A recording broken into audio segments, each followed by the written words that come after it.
Mayong adlaw mga kalibot suroy. So for today's video, moadto ta sa Tarsier Sanctuary. Before that, mohapit sa ta diri sa usa sa pinakasikat ug karaan nga simbahan diri sa Bohol. Mao ni ang Baclayan Church. So kung moari magbohol, usa sa ni sa lugar nga inyohang bisitahon ang ilang nindot ug historical nga church. So sa inyong makita, nindot kayo pagkabuhat ang simbahan. So ganahan jud ta kay kumusod para makita gyud ako ang kanindot sa simbahan, but naay gikasal. Out of respect guys, di ta musod dari lang to sa gawas for privacy. So pag human nato diri, padong natangad to sa Tarsier Sanctuary. And mao ni ang ihang parking area. Ug musod pa to sa unahan. Mulakaw tag mga around 3-4 minutes. Okay, so sa paglakaw nato, kung makita na gyud nato ang Tarsier Sanctuary nga arko, meaning nisod na tangari sa protected area sa Tarsier Sanctuary. Ug before ta makasud kung asa gyud ang mga Tarsier nagpuyo, mohapit sa tangari, magpa-register ug to know more about Tarsier. So mohapit tangari para mo tan-aw og brief seminar. Pag human sa seminar, mugawas na ta diri sa likod nga agianan ug mopadong natangad to sa protected Tarsier area.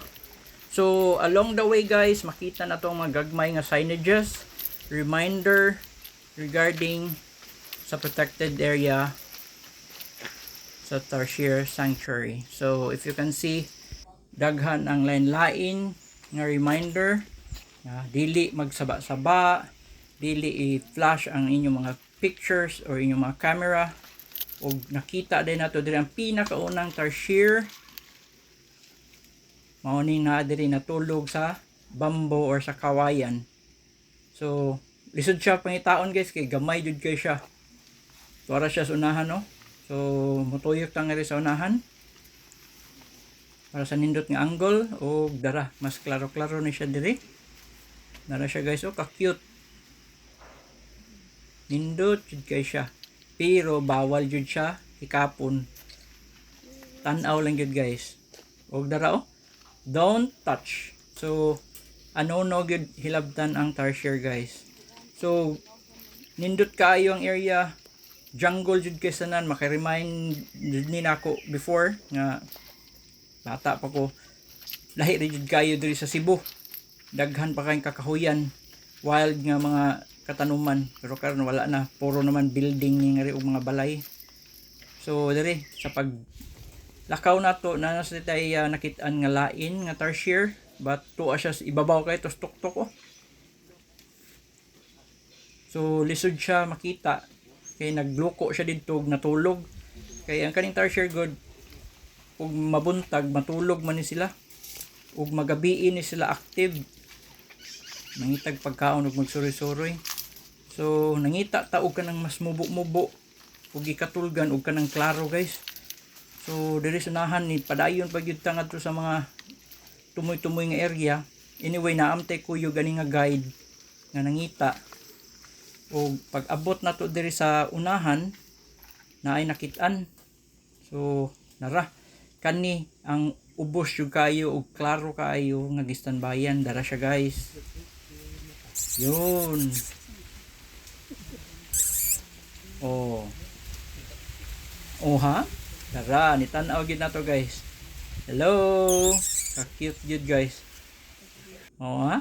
Alright, so pagkakita na to ato, sa wala na. Satisfied na kayo guys og nigawas na ta. Balik nga ri sa ilang information area. Alright guys, so nahuman na ta og paglibot suroy diri sa Tarsier Sanctuary. Og ang atong sunod nga adventure, moadto ta sa nindot kay nga tour spot diri sa Bohol. Naata diri sa Mirror of the World. Mao ni siya ang usa sa pinakasikat nga tour spot karon diri sa Bohol. First impression pa lang nako, nindot jud ang lugar. Og nindot kayo ang mga structure nga ilahang nahimo nga ri sa different parts of the world. So ang naa para karon nga ri, pila-pila pa ni kabuok, pero mao ni ang mga sikat nga dali ra kaayo mailhan sa mga tao. For example, anang Eiffel Tower sa Paris. Sikat man kaya pirmi na tumakita sa mga salida. Ug kang ang lugar nindot kay pagka landscape, mag-enjoy gud mo diri, dili lang ikaw kundi kuyog ang imong mga pamilya, ang mga bata, safe sad siya sa mga bata, isuroy-suroy, ilingkod-lingkod, huwat sa kahaponon. So nasad sila diri, mga nindot yung mga realistic kayo guys ng mga structure. So dili gud mo magmahay kung moari mo ngari, or ako gid ning ika-recommend sad kung moari mo ngari sa Bohol, kay sulit yung guys na ang inyong 150 pesos nga entrance sa pagsulod dire. So dili ni siya nga ingon nga dako jud kayo, matuyok ra ninyo dali, di ingon nga kanang makapoy sa mga layo kay Muglaktan. Kay kung makapoy sa Muglakaw, naman sa ni siya sakyanan nga pwede lang mo masakay nga motor lang mo, matuyok lang mo. Pero I suggest nindot jud Maglakaw kay musuroy-suroy mo, makita gid ninyo ang different lugar or parts sa mga structure nga gibuhat. So naata ka karon sa ibabaw sa Golden Gate atong tan-aw ng view. Kung arit sa ibabaw magtan-aw, sus kanindot sa view guys, oh. Well organized kayo ang ilahang lugar. We're going up ngadto sa pinakatuktok ug mani ang Statue of Brazil. Ha. Alright guys, so igabot na to this pinakaibabaw. Ako ipakita ang view. Wow, nindot kayo ang morning or ang buntag nga view nga ri guys. Pero ako sa ipakita ninyo ang gabi nga view kay nindot sa kuno kay ning ri. So karon na ata diri sa atbang na, mao ni ang ilahang ubang design sa different parts of the world, ang Taj Mahal. Ug nga ri sa unahan, makita nimo ang mga rebulto. So mao ni ang mga rebulto sa mga gods and goddesses. Alright, saka pa diri sa babaw. Alright, so nanata diri sa pikas nga ibabaw, mao ni ang Big Ben, mao ang pinakasikat sa London, ug mao ni ang ilahang Cafe Acropolis. So mao ni ang ilahang restaurant nga ri. So kay naman naka-advise na mo nga nindot ni nga ri kung mo gabi, so diri man ni dinner ug naghuwat sa kagabion. So nakita ninyo hapon na, ug nagsugod nagsiga ang mga suga. So ako mo ipakita ninyo kung unsa sad ang view diri kung gabi na.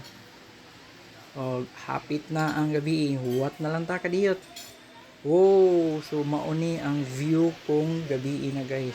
So wow, di gid ka magmahay, nindot jud kayo ang ilahang lighting, nindot kay pagkabuhat.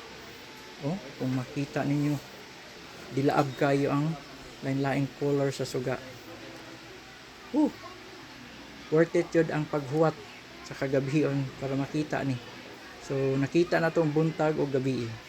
Alright, so nahuman na sad ang atong laing adlaw. I hope nag-enjoy mo sa atong short video. Thank you for watching. Jimboy Lubot Suroy sa sunod na video na sad.